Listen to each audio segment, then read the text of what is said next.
Hello everyone, আজকে দুপুরে আমি কি কি বানাচ্ছি সেটা আপনাদের সঙ্গে শেয়ার করছি। এখানে আমি নিয়ে নিয়েছি মাটনের যে নলি পিসগুলো হয়, সেটা ৩ পিসের মতো ছিল, সেটাই আমি নিয়ে নিয়েছি। আর এটা বানাবো হচ্ছে স্যুপ, মাটনের নলির স্যুপ বানাবো, ওইদিকে চিকেন চাপ বানাবো। আর চিকেন রোস্টই বলতে পারেন, চাপ নয়। আর চিকেন রোস্টটা বানানোর জন্য আমি কড়াইয়ে ১ম এ পেঁয়াজ দিয়েছিলাম তেলের মধ্যে, তারপরে টমেটো দিয়ে আর ঢাকনা দিয়ে রেখে দিয়েছিলাম। টমেটো, পেঁয়াজ হালকা নরম হয়ে গেছে, তারপরে আমি আদা রসুনের পেস্ট দিয়েছি।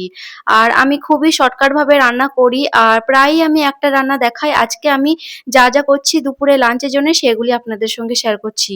আর তার আগে আমি চিকেনটাকে দই দিয়ে ম্যারিনেট করে রেখেছিলাম, তারপরে আমি দিয়ে দিলাম চিকেনটা। ওকে, এরপরে আমি প্রেসার কুকারে স্যুপটা বানাবো, তার জন্য সামান্য একটু পরিমাণে দিয়ে দিচ্ছি সরিষার তেল। যেহেতু স্যুপ বানাবো, বেশি তেল মশলা না দেওয়াটাই ঠিক। আর এভাবেই কিন্তু সিম্পল ভালো লাগে। আর দিয়ে দিয়েছি তেলের মধ্যে সামান্য পেঁয়াজ কুচি। ওকে, তারপরে রসুন আর গোলমরিচ থেতো করে আমি দিয়েছি, ব্যাস, এর মধ্যে আর কিছু লাগবে না। সবার লাস্টে লবণ, সামান্য একটু হলুদ অ্যাড করব। আর স্যুপে বেসিক্যালি কিছু দেওয়ার দরকার নেই, সামান্য সিদ্ধ করে লবণ দিয়ে খেলেই সেটা বেশি উপকারী হয়। আর আর এমনিতে যদি স্যুপের মধ্যে রসুনটা ব্যবহার করেন তাহলে ফ্লেভারটা বেশি সুন্দর লাগে। আর আমি সেজন্য রসুন আর গোলমরিচ থেতো করে দিয়েছি। ওকে, সামান্য একটু কষিয়ে নেওয়ার পর আমি পরিমাণ মতো পানি দিয়ে দিয়েছি।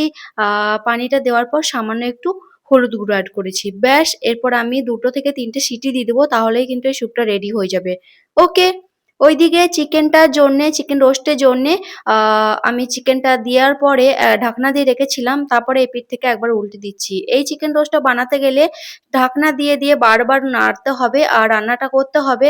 তারপরে এই বাটিটার মধ্যে আমি সামান্য হলুদ গুঁড়ো, জিরে গুঁড়ো, ধনিয়ার গুঁড়ো, সামান্য একটু মির্চি পাউডার পানির মধ্যে গুলে মশলাটা দিয়ে দিয়েছি। ওকে, রোস্ট বানালে কিন্তু ফ্রাই করে রোস্ট বানানো হয়, বাট আমরা ফ্রাই করে সবটাই অ্যাভয়েড করি, সেজন্যে এভাবেই বানাই। কিন্তু এভাবেও অনেক টেস্টি হয়, একবার বানিয়ে দেখবেন, খুবই ভালো লাগবে খেতে।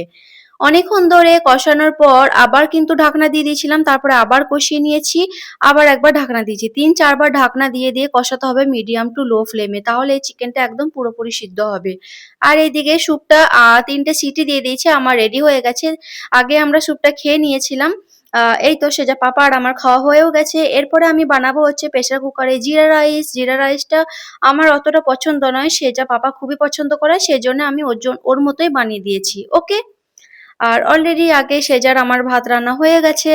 জিরা রাইস করার জন্য আমি সামান্য ১ টেবিল স্পুনের মতো ঘি দিয়েছি, তারপরে পরিমাণ মতো জিরে দিয়েছি, কাঁচা জিরে, তারপরে দিয়ে দিয়েছি চালগুলো। পরিমাণ মতো পানি দিয়ে দিয়েছি। ১ কাপ চাল দিলে কিন্তু ২ কাপ পানি দিতে হয়। এভাবেই আমি প্রেসার কুকারে ভাত রান্না করি। ওইদিকে সিটি দিয়ে দিলে ভাতটাও রেডি হয়ে যাবে। আর এইদিকে কিন্তু আমার রোস্টটাও একদম পুরোপুরি রেডি হয়ে গেছে। কত সুন্দর একটা কালার এসেছে, একদম ভিতর থেকে কুক হয়েছিল। খুবই সুন্দর হয়েছিল চিকেন রোস্টটা খেতে। ওকে, এখন এই তো আমরা খাওয়ার জন্য সার্ভ করে নিচ্ছি। ১ম এ আমি সেটা পাপাকে দিয়ে দিচ্ছি। এই তো কত সুন্দর দেখুন জিরা রাইসটা খিলা, খিলা হয়েছে। এভাবে পরিমাণ মতো পানিটা দিয়ে যদি একটা সিটি দেওয়া হয় না, খুবই সুন্দর ভাত রান্না হয় প্রেসার কুকারে। আচ্ছা, কেমন লাগলো আমার আজকের এই রেসিপি অবশ্যই জানাবেন। আর অবশ্যই এভাবে চিকেন রোস্টটা আপনারা ট্রাই করবেন। খুবই খেতে ভালো লাগবে। ওকে, তারপরে আমরা খেয়ে নিয়েছিলাম। ঠিক আছে, আজকের মতো এই পর্যন্ত। দেখা হচ্ছে পরের ভিডিওতে। ওকে, বাই, টেক কেয়ার, আল্লাহ হাফিজ।